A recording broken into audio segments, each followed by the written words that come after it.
Episode 104 of the podcast. This week, I'm going to walk you through you doing a nail trim the way that I do it. And we're going to see how well that helps you understand where I might be doing things differently and why.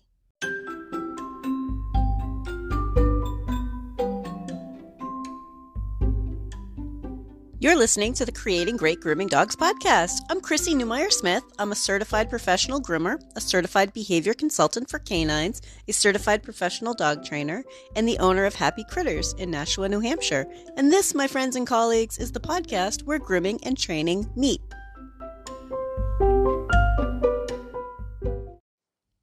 We're going to try something a little bit different today. It's really hard to explain how things get done through audio. You know, to be listening to somebody, I know many of us need to see it. And I get that.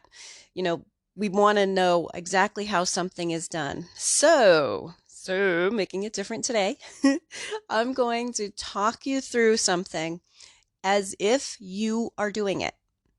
So I'm going to have you imagine that you are at your grooming station, right? Your grooming table, wherever that is. I want you to be thinking about, okay, this is me going through the motions that Chrissy's talking me through, right? So don't picture my hand. No, picture your table. Okay.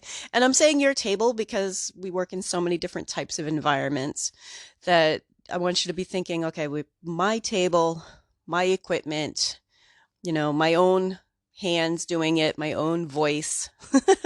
So this first example, I want you to think of a dog who is small enough to be picked up.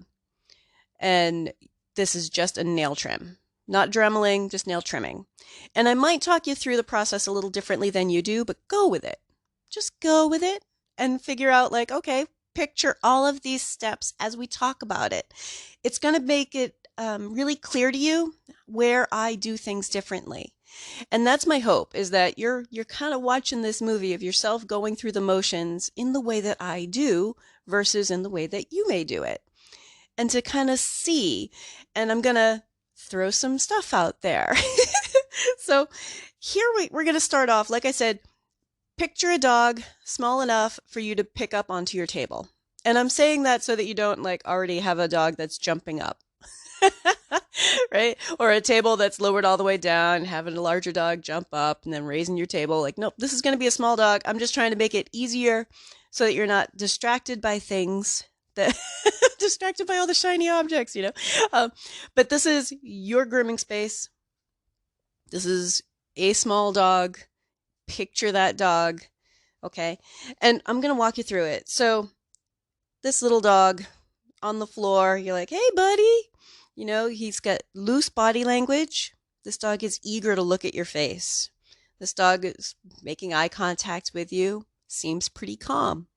You reach down and you're going to assess if this dog is going to, you know, be comfortable with you reaching around him to pick him up. This dog is still loose. This dog is still relaxed. And remember the 3 C's: calm, comfortable, cooperative. And that's kind of what we're looking for, even at this stage, even at the hey buddy stage. Like, what's your name? You're my nail trim? Okay. You know, like, we don't know this dog. This is a new dog for us. We're like, okay, hey, buddy. Right. So you're reaching down to see if this dog is going to be comfortable with you picking up. And the dog so far is still pretty loose, still eager to look at you. You reach your arms around him, and this dog is still loose, relaxed under your hands. So now you're going to say, picking you up, and lift the puppy up. Well, the dog, everybody's a puppy, right? But lift this dog up and put him on your table. And now do whatever you do once the dog is on your table. Okay, so whatever way you put him through a loop or clip him on, you know what I mean? Like, just work that through. This is your table, your hands, your voice, not me. So get that dog on your table and ready for nail trimming. So that dog's on your table. Now I want you to kind of check in with him. Hey, bub, you okay? Right? This dog is still loose. This dog is still calm. Kind of interested in what's going on. Like, okay. You're going to reach for your nail trimmers and show the dog your nail trimmers. Hey, look, time for nail trimming. You ready? This dog looks at your nail trimmers, maybe sniffs them a little bit, doesn't much care. Not a problem. Good. That's good. We're trying to keep calm, comfortable, cooperative. But we're giving them chances to express some feelings, right? So this dog is still loose. That's great. Now we're going to move to the back of the dog and we're going to start on a back foot. This might be different than what you do. That's okay. Follow along. This is your table, a dog on your table with your hands and your equipment and your voice. All right. We're going to start on a back foot. Now, the reason why I start on back feet is because I find that a lot of dogs are much more sensitive about their front feet. So it's just kind of a habit I have if it's a dog I don't know. If I don't know them, I start on a back foot. So let's just go with it. Right. So now we've got this back foot. And I want you to pick up the back foot. You've worked your hand down the leg, right? Pick up that back foot. Does it feel loose? Right? Are you gently kind of cradling it, guiding, moving, but holding it loose? Is this dog calm? And this dog is relaxed? If you move your thumb so your palm is open, is this dog trying to pop away from your hand? Nope, he's not. He's being really pretty good. So put your thumb back, and you're going to slide further down that foot to actually grab that toenail the way that we need to do for toenail trimming. Okay, we have the trimmers out. Now we're holding onto the toe. And at this point, the dog does and starts wiggling away. Next step, and again, this is your table, your hands, your voice. Next step, hey buddy, are you okay? And lower your nail trimmers and lower that foot back down to the floor and think about what discomfort this dog might have been feeling. Because a minute ago, this dog was fine. This is our pivot point where a dog is now saying, nope, something made me uncomfortable, right? So what do I look for? What are you looking for? This dog is on your table. This is your hand, right? Look for, is it the way I was holding this dog, right? Can I try a different hold? Can I let this dog get their balance and pick that foot up again, right? So you let the dog get their balance, you pick that foot up again, and you reach down for that toe, and you touch the toe, and this time, you say to the dog, okay, this is your toe. And with whatever hand you're holding the foot with, you check to see if it's loose. Is that foot loose? Is this dog trying to get away from you? Are you supporting this dog's body differently? I would, like, okay, let me help you balance a little bit more. There's a dog you don't know. Maybe the other leg is sore and we're asking him to balance on it. Maybe he has bad knees. So now, because this dog yelped a second ago, a dog who's really pretty calm, comfortable, and cooperative already, right? You're holding that foot with one hand. The other hand with the nail trimmer, you're not going to line the nail trimmer up yet. You're going to take that index finger and you're going to tap, tap, tap that nail. This nail. This is your nail. And hold that nail as if you were going to have to trim it and just tap it with your index finger. Nice. And put the dog's foot down again. I know it's not usually what you do, or maybe it is, in which case, thank you. But that's not usually what we do, but that's a pivotal point for a dog. Like, okay, I'm going to break it down even further for you because this is our first impression with this dog. This is key. And it's going to take only a couple of minutes, right? So now this dog's like, okay, so you let him put the foot down. Now we're going to pick that foot up again, and we're going to talk him through it. Okay, picking up your foot. And reach that down, hold that toe the way you're going to need to. This time, with the index finger, you've got your nail clippers in your hand, but you're going to use your index finger, this toe. Now you're going to line up your clippers and line them up so that they're pressing a little bit on the nail, but not yet trimming it. We're just lining them up and say, line it up and test to see if this dog is still calm. And this dog is. Now you're going to say, snip, and snip that nail. After you snip that nail, you're going to pause there and put the foot down again. This dog is fine with it. So you think, all right, great. This dog is still calm, comfortable, cooperative. I'm going to pick the foot up again, hold the toe the way I need to, hold the foot the way that I need to, line up my clippers. This time I don't need to do tapping on the toe with my finger. I'm going to tap with the nail clippers. This toe, I'm going to say, line it up and line up those clippers and say, and snip it off and pause there for a second. This dog is being really good. We're going to move on to the next toe, line it up, snip, and then snip it, line it up and snip it, inject for a dew claw, line it up and snip it. I always count to 5. Anytime I'm doing dog toenails, I count to 5. So I want you to think about the difference is that we're trying to make sure that this dog is calm, comfortable, and cooperative the entire time. And in the next part, I'm going to explain why that was so important to spend that little bit of extra time breaking it down, even though it was so tempting to go for it. If you're enjoying this podcast, please remember to subscribe so that you don't miss any episodes, and tell all of your friends. Now that I've walked you through the way that I do it, I want you to think about the times where we as groomers think, I can just keep going. Like that initial yelp, most of us would have said, all right, I'm not hurting you. I'm just going to get this done, because in our minds, we're thinking this toenail is right here and I can still get it done. But we're not necessarily thinking about what the dog is telling us and what the dog is doing. So when we go through and we're like, no, I can still get it done. I can still get it done. And see, it didn't hurt, right? But the process of doing that for many, many dogs is the bad experience. That is that pivotal moment where they're like, picking up my foot means they're just going to power through and do stuff that I told them I'm not comfortable with. And ponder that for a minute, right? That's kind of scary, right? That's the uncomfortable part. And especially if you didn't spend a moment to like, oh, are you uncomfortable? Let me let you readjust your balance. Let me see if I can hold your foot a different way. Be a little bit more cautious, right? If we didn't do that and we were just like, you know what? Yep, he yelped. Oh, God, here's another one. Well, snip, snip, snip, snip. See, everything's fine. Give him some cookies while I torture his foot. Oh, God, did she just say torture? But I want you to think about that moment is a key moment. That moment is our time to say, this dog has been really comfortable with everything so far, and this was the moment it changed. He yelped and tried to pull away. And why wouldn't we afford him the luxury of finding out why?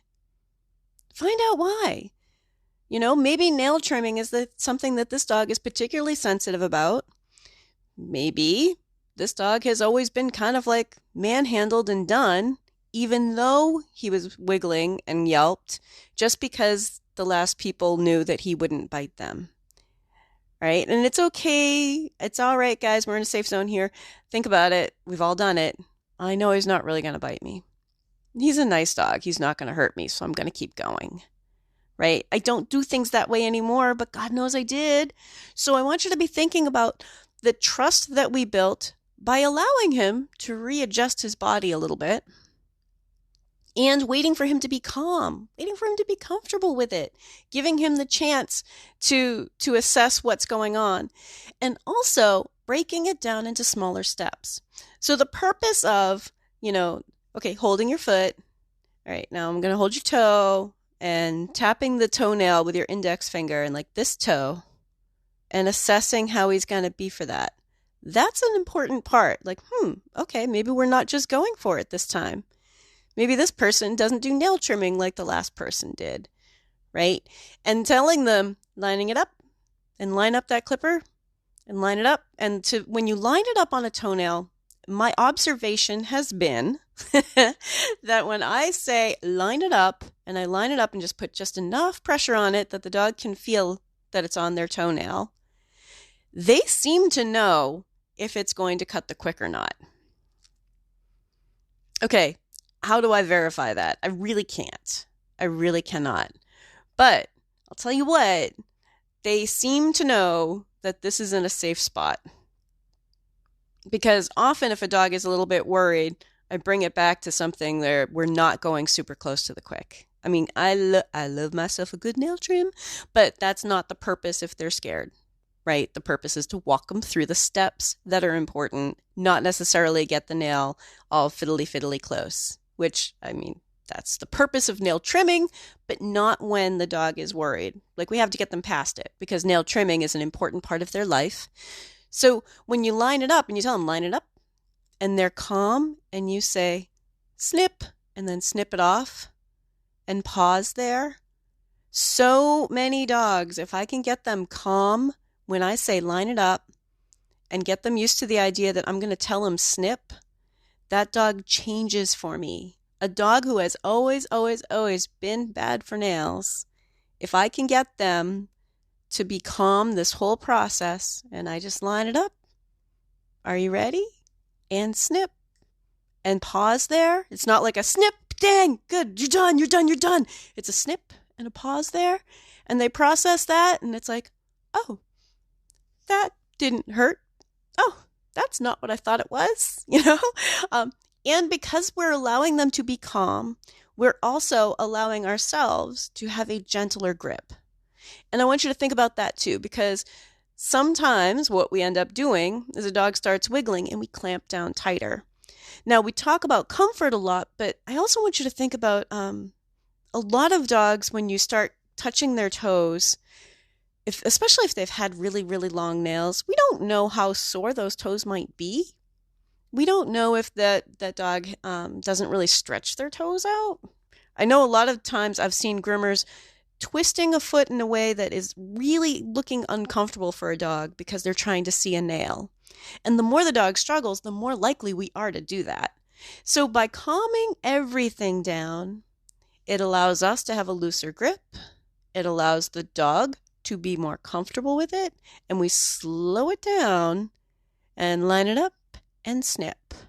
And putting that foot down after the first one gives them the chance to say, oh, I thought we were going to do nail trimming, right? Because in their mind, and not that I can get into their mind, but in their mind, if they yelp when their toes being held for nail trimming, they're expecting something entirely different than what you just did, right? So we need to help them relax and just be calm through the whole process. And then you get to the next toe and you can be a little bit faster about it. And then the second toe, then now you're into the third toe and the fourth toe, and you're like, okay, and line it up and snip, and line it up and snip. Still feeling in your hand, the hand that's holding the foot, is this dog loose? And many times they still are. And if you go through this process with them, then the next foot that you pick up, they're like, yeah, you're at an entirely different starting point than you were with the first foot. Pick up the second back foot and do the same thing. You don't need to start at the very beginning again. You start off with, okay, and here's your toe. All right, line it up and snip. Second toe, line it up and snip. Third toe, line it up and snip. Fourth toe, line it up and snip. Check for a dew claw and snip. Right? You think about, like, now it's just a matter of you going through the motions pretty casually and waiting to feel any sign that the dog is uncomfortable. Maybe this dog is only uncomfortable for one particular foot, but because you took the time to help them calm down, you're more likely to notice that. Now, with the front feet, you might have to start the whole thing over again, right? But a lot of the time, what I find is, for many dogs, and I mean, I started working with dogs in 86. So while I wasn't a groomer in 86, I was doing nail trims on a kennel floor in 86. I was doing brushing, bathing, and all that stuff in 86, right? I've done a lot of nails. What I find is most dogs, if they are calm through this process, the nail trimming wasn't the scary part. It was being held. It was being restrained. It was being forced into the nail trimming. And ponder that for a minute, because it's so easily avoidable. It's so easy to avoid. Okay, this is how I'm going to reach around you, or this is how I'm going to hold your foot, and now we're going to line it up. Are you still calm? Can you be calm while I line it up? And snip, right? And so many dogs are so different. So I'm hoping that by picturing this process on your table with your imaginary dog. I, like whatever dog you pick to be your imaginary dog, right? Um, your table, your voice, your hands, your equipment, that it's going to make a little bit more sense. Like, oh, wait, this is the point where I stop. Because so many groomers wouldn't address a behavior problem until they had trouble trimming the nail, not when the dog is having trouble trimming the nail, right? That's really the key difference between good handling skills and adding some training to your good handling skills. Because, yeah, you could get it done. You could get it done. But for so many dogs, that is the issue. The fact that they get it done even though I told them I'm uncomfortable. So I set you up with an ideal of a dog who's already pretty comfortable with everything. Like, oh, hey, yeah, sure, pick me up, put me on the table. Yeah, whatever, a pretty friendly little guy. And you might think that that's not reasonable, but a lot of the time, it's those friendly little guys that get a power nail trim, that get socked in, locked in, that turn crazy, right? Like that little guy could become a big, big problem if we just force it, right? A lot of these dogs that we see with grooming problems weren't because the dog was bad, right? It's because the process didn't work for them, right? So we have to adapt our process so that it works for most dogs. And that's where calm, comfortable, and cooperative really comes in, because calm, comfortable, and cooperative is the opposite of fear, frustration, and stress.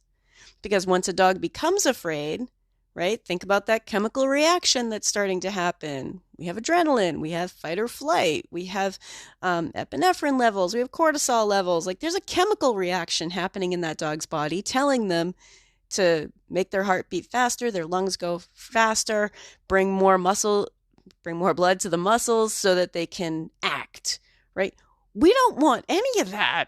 We don't want any of it. We want to block that whole thing from happening by keeping them calm, comfortable, and cooperative, which of course is also part of safety.